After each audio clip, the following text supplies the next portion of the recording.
आज हम बात करेंगे सीरिया के इतिहास के एक गहरे मोड़ के बारे में। 8 दिसंबर 2024 असद परिवार का 61 साल का शासन खत्म हो गया।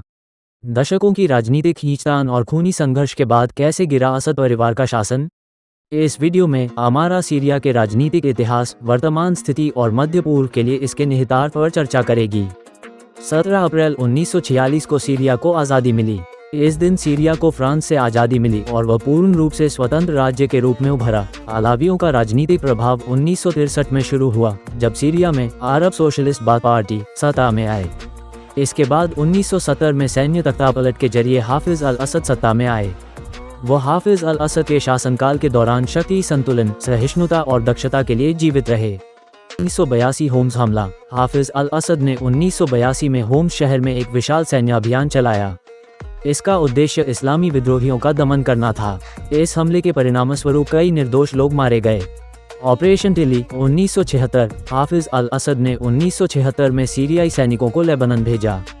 ये सीरिया का एक बड़ा सैन्य हस्तक्षेप था जो लेबनानी गृहयुद्ध के दौरान हुआ था। असद ने 1970 के दशक में अल्जीरिया के स्वतंत्रता संग्राम का समर्थन किया था। सीरिया ने अल्जीरिया और अन्य अरब देशों के स्वतंत्रता आंदोलनों का सक्रिय समर्थन किया। अखिल फिलिस्तीन एकजुटता। हाफिज अल असद ने फिलिस्तीनियों के लिए समर्थन व्यक्त किया और 1970 और 1980 के दशक में फिलिस्तीनी मुक्ति आंदोलन का समर्थन किया। 1973 में सीरिया और इजराइल के बीच हुए युद्ध में सीरिया ने गोलान हाइट्स को फिर से हासिल करने का प्रयास किया, हालांकि यह असफल रहा। असद इस लड़ाई में और गोलान हाइट्स के लिए इजराइल के खिलाफ सीरियाई सेना का नेतृत्व करते हैं, लेकिन उनका शासन कठोरता से भरा हुआ था। 2000 में उनकी मृत्यु के बाद सत्ता उनके बेटे बशर अल असद के पास चली गई। बशर का शासन उनके पिता के समान था, लेकिन दुनिया के लिए तिशिम्मा आधुनिक है। मुक्ति ने मुक्त व्यापार, अर्थव्यवस्था और राजनीतिक सुधार का वादा किया था, लेकिन वास्तव में उन्होंने अपने पिता की तरह तानाशाही कायम रखी। उन्होंने स्वतंत्र संस्थाओं को अपनी छत्रछाया में लाया। 2011 अरब स्प्रिंग की लहर सीरिया भी पहुंची।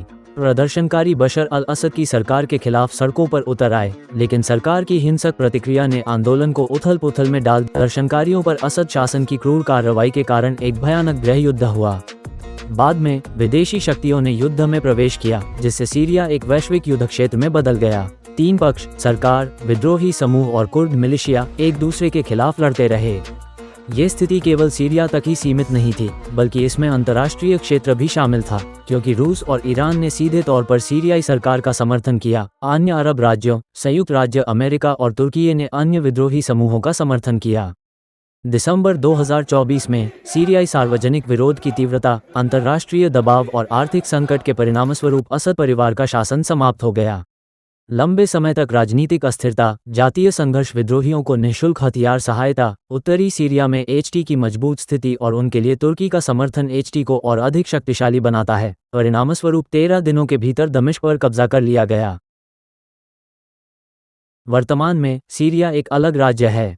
शरणार्थी संकट, युद्धविराम और शरणार्थी शिविर की स्थिति बहुत चिंताजनक है। हालांकि सरकार गिरने के बाद सीरिया एक नई राजनीतिक शुरुआत की ओर बढ़ रहा है। अंतर्राष्ट्रीय समुदाय ने सीरिया को सहायता और पुनर्निर्माण बढ़ाया है, लेकिन स्थिति अभी भी सामान्य से बहुत दूर है। सीरिया में असद का पतन केवल सीरिया ही नहीं, बल्कि मध्य पूर्व भी है। इसका पूरी दुनिया पर और अंतर्राष्ट्रीय राजनीति पर बहुत बड़ा प्रभाव पड़ने वाला है। असद के पतन ने रूस, ईरान, चीन की धुरी और मध्य पूर्व में उसके प्रभाव को सवालों के घेरे में ला दिया है।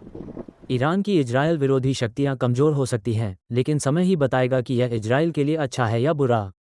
क्योंकि सीरियाई विद्रोहियों ने ईरान और हिजबुल्लाह के खिलाफ तो मोर्चा संभाल लिया है, लेकिन इजराइल को लेकर अभी तक कोई स्पष्ट स्थिति नहीं बन पाई है। लेकिन फिर भी पश्चिमी देशों के साथ सीरिया के रिश्ते अच्छे हो सकते हैं। इतना ही नहीं, तुर्की और सऊदी अरब के साथ भी रिश्ते सामान्य हो सकते हैं। ये सीरिया के लिए एक नए अध्याय की शुरुआत है, लेकिन मध्य पूर्व पर इसका असर काफ़ी लंबा रहने वाला है। हमने देखा है कि इतिहास, राजनीतिक परिवर्तन और अंतर्राष्ट्रीय संबंध कैसे आपस में जुड़े हुए हैं और वे क्षेत्र के भविष्य को कैसे प्रभावित कर सकते हैं। मध्य पूर्व में सीरियाई शासन का पतन एक है और वे क्षेत्र की राजनीतिक और सामाजिक दिशा को कैसे बदल और प्रभावित कर सकते हैं। मध्य पूर्व शांति निर्माण के एक नए स्तर की ओर बढ़ सकता है, लेकिन ये कई चुनौतियों के साथ भी आता है। अगर यह वीडियो आपके लिए महत्वपूर्ण है तो हमारे चैनल को सब्सक्राइब करें और अधिक अपडेट के लिए हमारे साथ बने रहें। आज के लिए बहुत बहुत धन्यवाद।